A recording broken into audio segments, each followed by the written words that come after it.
Tradition and Folklore, or the Try podcast, where we try not to F the podcast up. And today we're going to talk about Father Chad Ripperger. Rip, Ripperger. Refrigerator? Something like that. Chad I'm sorry, Refrigerator. I messed that up. Anyways, how you guys doing?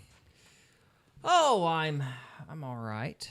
I'm You all all right? right. Yeah, a little winding down a little bit, but we're okay. We're gonna power through it, and it's all gonna be good. Good. So- Talking about demons helps you power through it. They're just goofy, but we'll see. Unless they sneak up behind you and knock you out. Yeah. There you go. Or jump on your shoulder and tell you what to do and what not to do. Yeah. Mm-hmm. All right. Well, They do that. But anyways, So- Father Chad is he's like the top leading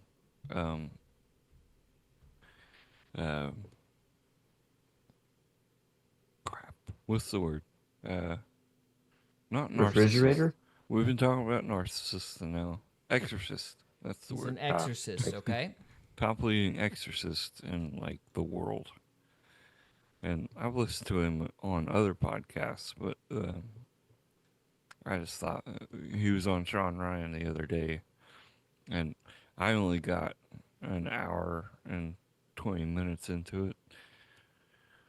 So I thought maybe we could listen to what he just talks about demons and how they get in you and on you and how to deal with them. All right. And so, if you want, we could just start at You got physical oppression and curses. 53 minutes. 53 minutes. Okay. Yeah. We will do This that. is where he gets into how everything can start All right. with demons. All right. Let's let the stupid ad play through. Is that an ad hominem? Oh, it's an ad hominem. It's an advertisement. Back. My family has never been. Like it feels like a confession. Yeah. In some ways, it feels catharsis. better than confession because nobody can hold that against me because I've already confessed. That's the way I feel, at least. Yeah. I've confessed publicly. Yeah. I did this. I'm fucked up. And now I feel better. Right. I see people who maybe I'm not necessarily friends with, but I know I'm associated with, who are living a lie. And some of these people have enormous audiences, just huge audiences. Lots of people know them, and they just continue to live the lie. Right. And you can feel the misery. Yes. You can see it. You can feel it. You know that their entire life is miserable. Yep. That's right. Yeah, demons do actually drive that type of thing. There's a line in scripture, I said in my excess, all men lie. Okay. Well, not all men lie, but we're seeing it in our world and our culture now, which I'm sure you're experiencing this too, or just in the observation. You can't watch 5 minutes of the mainstream news media without knowing I'm being lied to here, right? I mean, in fact, I've told people that the mainstream news media lies so habitually, you can't even trust literally anything they say, good, bad, or ugly. And so, so when they report on something, okay, maybe something's happening there, but it may not be the way they're reporting it, et cetera. But it's, in all the years I've been an exorcist, having a possession where it's authentically Satan is pretty rare. Now, there's demons that call themselves Satan, and they'll refer to themselves as that, but they're not actually Satan. I've only had one case where I actually thought, no, this guy is... This guy's Satan, because I beat this guy ruthlessly during a session for 3 days, and he didn't tell the truth once, even when it would go better for him. And we see this even in human beings. They'll lie even when the truth sounds better, right? So you just tell the truth. But this guy, no, he was so wed to actually lying. And of course, Christ said he was a liar and a murderer from the beginning. He was a liar from the beginning because of the fact that he basically lied to all the other angels that if you follow me, I will give you X, Y, and Z. He knew he could never give them X, Y, and Z. He couldn't give them anything. And so that was the lying part. And then, of course, the murder part was he wanted to murder our Lord and our Lady because he wanted to subvert God's plan of our redemption. So, but you're seeing as the world becomes more diabolic, you see people becoming more mendacious. They just lie they're just on a consistent basis. I think we see that type of thing too with, we see it like with stolen valor and things like that, where guys claiming they've had this, that, or that experience when they haven't. How do you get rid of them though? If you're lying, if you're living a lie, and a demon enters through that, or you're addicted to pornography or masturbation or whatever, Right. and that's how the demon enters. Yeah. If you stop that, if you come clean on the lie and you confess, if you stop masturbation, if you stop pornography, if you stop addiction, Right. does that clean yourself out? So there's different levels. So how much influence a demon has is by degree. So that's why there's different kinds of possession. You can have possession where it's very deep and it's going to be a long grind. And then you have stuff that the demon does possess him, but it's pretty light and you can kick him out pretty quick. Well, it's the same thing in relationship to this. So you can, sometimes if people just stop the activity, then what you'll find is that then the demon just doesn't have anything to use or use against you. And this is something that we actually find very consistently, like in families. So for example, if we tell the guy, quit being effeminate and man up and actually be the head of your household, and tell the wife, submit in a rightly ordered and a loving fashion in relationship to what Christ intended for you. Do that. Just establish that right order. So stop the sinning of usurpation on her part, and you stop the sinning of capitulating your authority. You guys just stop that. Then what we find is that 80% of the time that just clears the demons out because they have nothing to use with. It's the same thing in our own personal lives. So in relationship to things like lying and that type, if you just stop, that's going to help. The other thing that can be very helpful is just making a renunciation. I renounce the demon of lying. I renounce the demon of X. And when people do that, and in fact, if a demon still has an influence in that area, they'll very often find that they'll either be blocked in being able to make the renunciation, or they'll find making the renunciation very difficult. But once they make the renunciation, it will break the back of his power in relationship to them. And so then they can combat him just by growing in the virtue of truthfulness. And then eventually get him out. Do people come to this realization themselves, or are they guided to renunciation? The renunciation, usually they have to be guided. Rarely do you find people, once in a great while, you'll see people say, I'm sick of this. I don't want this in my life anymore, or something to that effect. And so then then it'll kind of stop. There's a couple of other areas. Sometimes demons can get so far into a person's life because of their sinfulness that, they have to come to an exorcist to get it cleaned up. It just depends on the level. Sometimes too. So does this guy think that every sin is being motivated by a demon, basically, or what's Basically, his pretty much. attitude? He just thinks it's Pretty all much. it's not will or circumstance, it's all demons making people do bad things, or Pretty much. Based. I don't know if I buy that. I don't know if I buy that. I know demons we've just- had this conversation ad nauseum. We have, haven't we? I'm still right though. If you say so. Of course I do. So, yeah. So, do you want to keep going, Trevor, or you have any thoughts to add to that? Like, is there a point you want to make? No, I wanted to just show you guys this and see what your opinions were on Yeah. the subject. Well, I mean, I disagree with the whole demons make you do Think- stuff thing. I think So- I don't really think there's like a demon of lying or a demon of, I mean, there's certain demons that like the energy that certain sins put out, I think. So a specific sin, like gluttony and sloth, they go together because they're similar kind of thing, that idea. yeah, like one can bleed into another. Yeah. Yeah. And I think they'll use so it's not necessarily the sin that is affecting you, it's the guilt from the sin because it's wrong that the demon can use against you. Mm. Like when you sit there and like judge yourself for sinning, then the demon uses that guilt against you, and that's what really affects you. And that just keeps you going. Like the Yeah. demon gets more and more power over time. Just makes things worse. Hmm. I think that's kind of what Paul was talking about when he said don't sign contracts. I think he was probably talking about more in the real realm, but it works in your head too.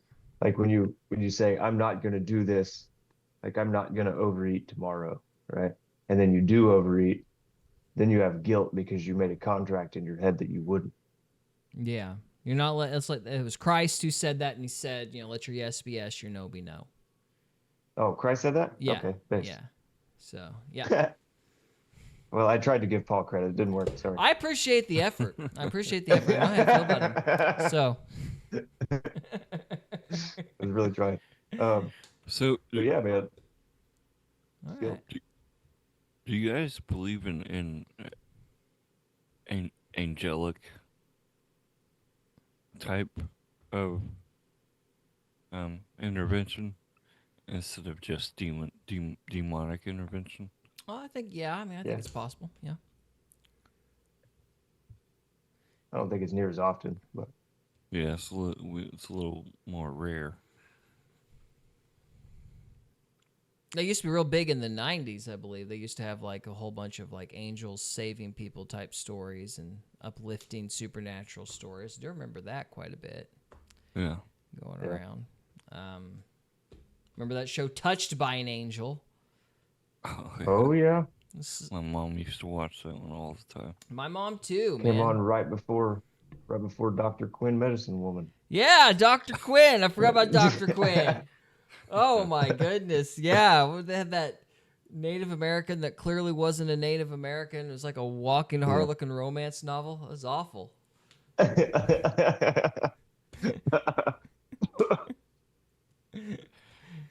Yeah, I kind of want to get more into the different types, which we'll if we keep playing, we'll get there. All right.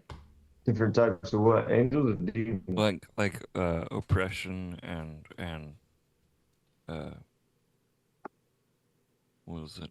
Physical Oppression. oppression and curses. Is that where the section you're wanting to get to? Obsession and let's see. Yeah, you've got your sections are physical oppression and curses, occult obsession to possession, ritual pacts and generational influence, insight and exorcism, demon hierarchies and manifestations, discernment and exorcism. Uh-oh. Ars Goetias. Orange Gooey. Oh yeah, Ars Goetia, yeah.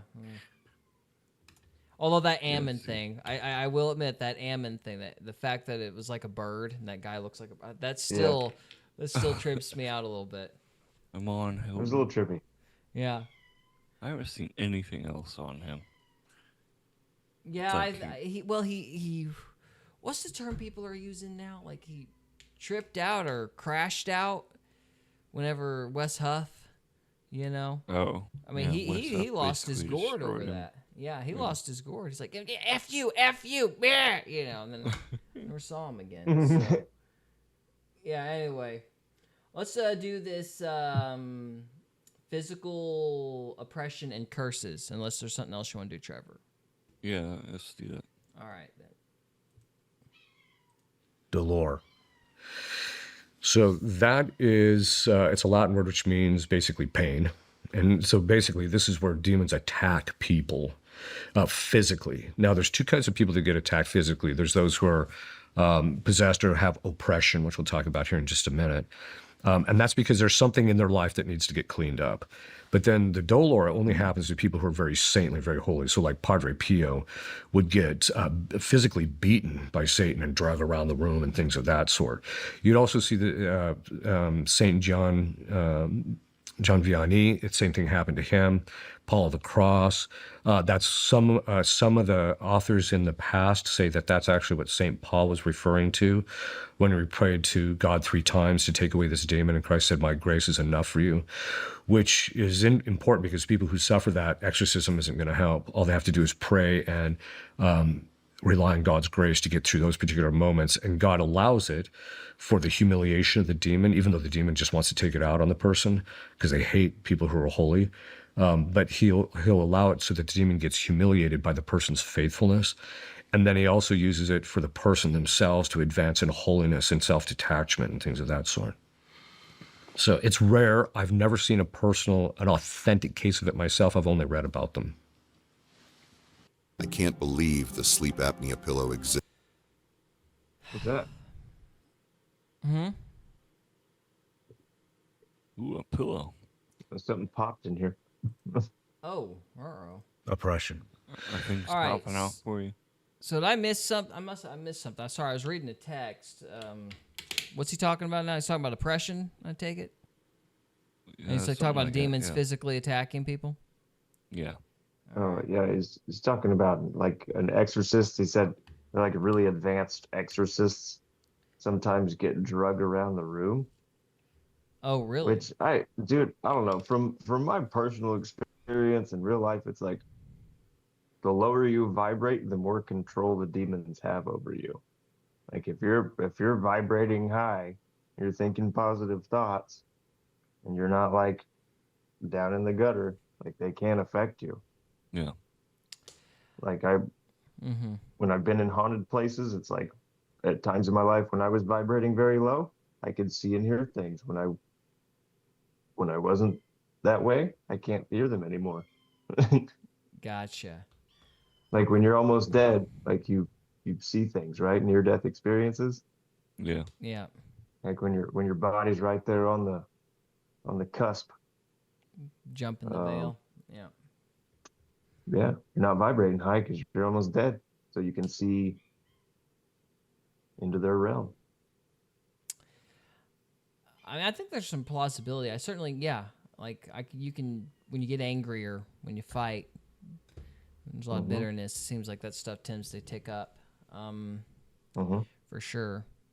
I wondered if there's been some debate back and forth about Christians getting possessed. I don't know if that's possible or not. I've heard. I don't think they can. It really wouldn't make any sense for them to.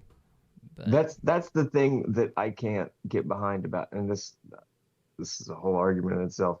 That's the thing with the whole salvation thing that you talk about, like that, like contractual salvation. Like, oh, I'm a Christian, so I can't be demonically possessed. Like, I don't think that's a thing at all. so you think that Like, you can get you're possessed if you're then. messed up, yeah. Okay. I think if you're messed up in your walk, you can, like, I don't think there's any title that can protect you from anything. So you don't think you can keep your salvation? We're like kind of meshing two arguments here. Sounds like, but I've heard that people who it's are almost saved like- can be possessed. I mean, I've heard it both ways, as far as like possession goes. Like if somebody is a Christian, they can still, like, possession would be like Saul being oppressed by a demonic spirit. You know what I mean? Like you get punished or you leave yourself open to spiritual attacks while you're here. Like I've heard it that way. And I've also heard that it's like, no, because you're Christ's bride, he's not going to let the devil get you to that extent. Like I've heard it both ways. So I was just curious as to your thoughts. Sounds like you think a Christian can get possessed. Am I hearing that right? Yeah, All right. Trevor, what do you think? yeah, absolutely. I mean, it's whatever your vice is gets a hold of you. Well, I mean, when I say possessed, though, I mean like crawling on the ceiling and losing sentience. I don't mean you have a bad habit or whatever. I mean, Just you wake up. oppressed. Yeah, like you wake up in another side of the other side of the county type of deal and don't remember how you got there. Like, like the movies, for lack of a better way to put it. Like possession. Head twisting around, levitating, exorcism, Emily Rose stuff. I mean, some of that's dramatized through Hollywood, but I think possibly some of it, yeah. What do you think, Trevor? Yeah, I think it's totally possible for Christians to get at least oppressed. I It's think just them oppression, hanging. yeah.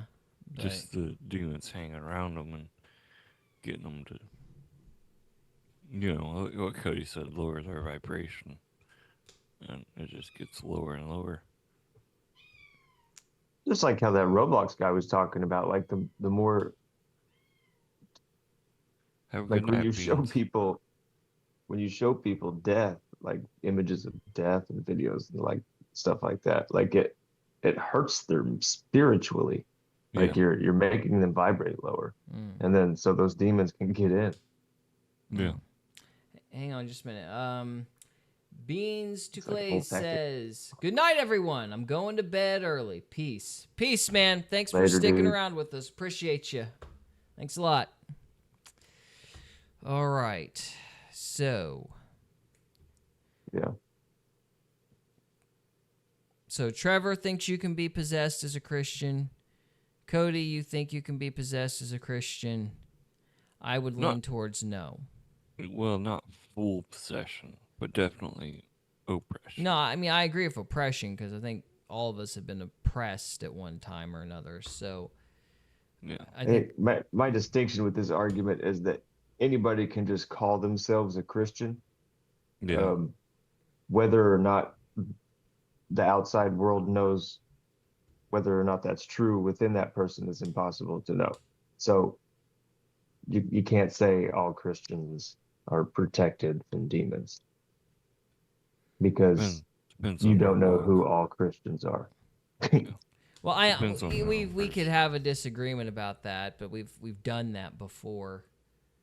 I'm not sure how much that affects the question as far as demons go. I mean, yeah, I think if you're under a covenant, I think it's plausible to say that you wouldn't be possessed. And I think you can know if somebody's a Christian. Test the spirits, as John says. If anybody who confesses with their mouth that Jesus Christ is Lord, and rose from the dead, yeah, is a Christian. And it's 1 John, the test the spirits passage. It's possible to know whether somebody's a Christian or not. It's just everybody wants to equivocate it with behavior, and that's not how you measure that sort of thing. But we've had that debate.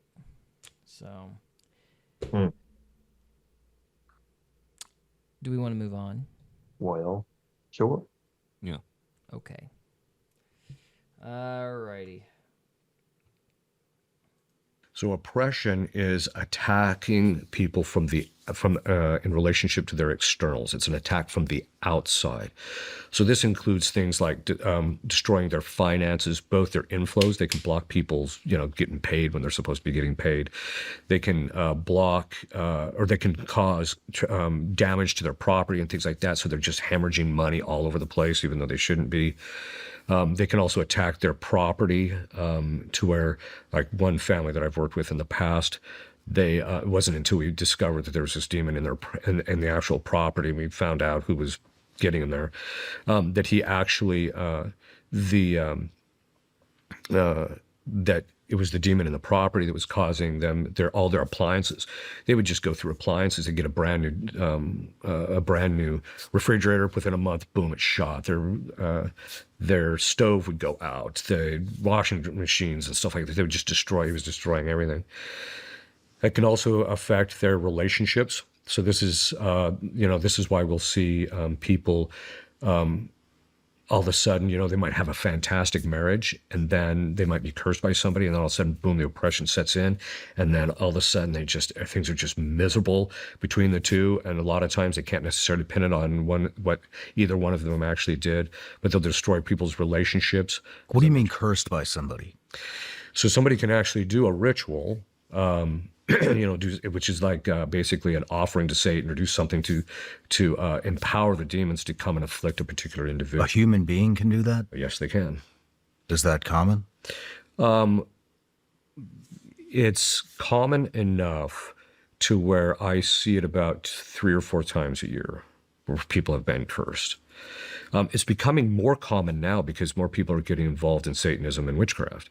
So as that tends to get worse, oppression, and that's one of the, because we keep statistics, the amount of oppression is drastically on the rise. because of the increase in the involvement in the occult. I mean, how do you defend against that? Yeah. Getting more popular for sure. Huh? Getting more popular. Yeah. The occult, that is. Indubitably. Which is really irritating, I guess. But I don't know. Especially if you don't like getting cursed. Yeah. Seems like you're getting cursed every Tuesday. Anyway, so Yeah, a lot of people getting into New Age. I don't know if you guys have heard of New Age. oh yeah, type we stuff. did Melissa yeah. Dotree, you know, Napoleon Hill, his whole thing, the distinction between New Thought and New Age. We did a whole episode on that. Yeah, a lot of them when they talk about it, they talk about they learned how to do these curses that Father here is talking about. Seems like you're kind of Yeah, hateful. 'cause it's Someone, sorry, Cody, go Same on. kind of, it's the same kind of like energy. Like if you're gonna, I want to manifest a new car, you know, you're Yeah. using demons to manifest the car. And, you know, if you curse somebody, it's the same thing. Mm. Yeah. Doesn't seem like it'd be a very high vibration to curse somebody, though. Indeed. Yeah. So, were we Then you might cursed? see Was your- apparitions all the time, and then it would reinforce your delusion of being a witch. That's true. Yeah. All right, let's see what he says to do about curses, then we'll wrap it up for the night. Okay. You would you know? Is there any way to know if somebody on Earth is cursing you? Well, the way that you're going to usually know it is that that it's probably a curse is that nobody in the family has done anything sinful to bring the oppression on, because oppression can also be caused by sinful behavior. One of the primary ways that we see an increase in oppression is guys watching pornography that's been cursed, and then they bring that into their family, and then because and then they suffer the oppression for having watched this stuff that's been cursed. But the way that you Hold on. Sorry. Yeah. You mean they actually curse the content that they're watching? Yeah. So what happens is it was the Satanists in the 30s, 40s, and 50s that taught the people in Hollywood that if you curse the master copy, all of the subsequent copies made from that will bear the curse and it can influence people. That was then also taught to the people in the music industry. And the reason they were doing it is to boost the addictive effect of the music. This is why, I don't know if you've ever experienced this, you'll walk into some like Walmart or something, not that I would recommend it, but you go into Walmart and there's playing some tune and you come out and you can't get that tune out of your head. So then what I would do is when I would notice that, I would just say a short binding prayer against any demon causing that in, and boom, it would stop. So they also taught this, though, that gets the Hollywood people then talking to the people, because, you know, one of the epicenters of pornography production is in California. So they taught them to curse this as well. They taught the Satanists taught them to curse this, and it'll make the pornography more addictive. And so that's why you see that's one of the reasons why it's more, there's an uptick in it.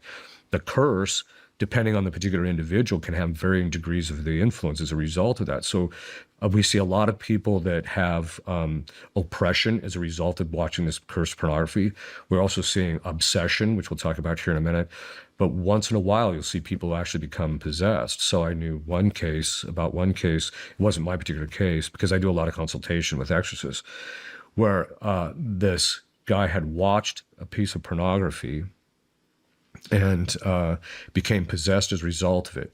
When this exorcist got him into the session and got the demon to tell him what was the cause of the possession, he said pornography. So then he asked the guy, you know, did you watch pornography? He said, yeah, I did. And he said, well, what happened? He said, I don't know. I said, all I know is that once I watched that piece of pornography, I became completely obsessed with the woman that was in the pornography. And so I spent all my time trying to find her in all the other forms of pornography that I could find where she had acted in it. And so and he'd become possessed as a result of it. So the curse can actually have its effect. Now, the way curses normally work is there has to be a vulnerability on our part for the curse to actually take place. And that can be anything from, you're committing some seriously sinful act, and that's your opening door, and the demon gets in from the curse. Or it can also be some minor defect that we particularly have, like or some failing that we did. Attention fitness lovers. This is one of the biggest This advertisement is Lillian Valley's cursed. Black Friday sale is here, and it's your chance to grab your... I actually, Want some protein? speaking of curse, Huh? Want some protein? Apparently, I'm going to be obsessed with it now. Hunting Demonic protein. demonic protein or whatever. I don't know. What do you guys think about all that? Fascinating. I completely, I'm on board with what he's saying. You're right on now. board with it, huh? Trevor, what about you? 100%. I agree. I agree with what he's saying. Like, it don't take much to get cursed, especially if you're not paying attention and you don't know what's going on. Mm-hmm. The things that he's saying are proving they check out in my experience. Mm. Yeah. Well, maybe we can pick it up next week. Since I Yeah, can remember. maybe. Yeah, I'll watch through it Yeah, so I can 'cause- react and think on it more. But, Yeah, I've Yeah. only gotten about an hour and 20 minutes in, yeah. about where we stopped. Yeah. All right. Well, boys, I'm gonna wrap it up. So, but before I Let's do, wrap it up. I've got a book. Buy my book. I'm poor. It's The Familiar. It's really Nice book. good. It's about vampires. Whatever. Where do you buy that book? Amazon. Ow. Amazon. GaryPaulVarner.org. Barnes and Noble. Some other platforms. So yeah. What was the other one you wanted to talk about? Or the other book. Yeah. Temple of Maggie Stone. Temple of Maggie Stone is out. Hang on a minute. I'll just pull it up on the internet since I don't have a book key ever. You don't have the hard copy yet. I do not have the hard copy of Maggie Stone. It's in the mail. I've ordered author's copies, but they are in the mail. So, That's cool. yeah. Well Alright. done. Thank you, sir. There it is. Temple of Maggie Stone. That's my book. My second Well book done. in the Covenant Crisis. So, all right, boys. I think that's all we got for now. You got any other final thoughts? No, sir. I don't think so. All right. Well, guys, thank you so much for watching, and we will see you next time. Thanks for coming.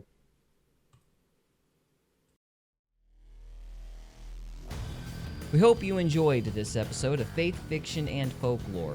If you did, we would love it if you would subscribe to us on YouTube or follow us on Rumble. We can also be found on X, Instagram, and Facebook. And we are available on Spotify, Apple Podcasts, Amazon Music, and iHeartRadio. Thank you again very much for listening, and we'll see you next time.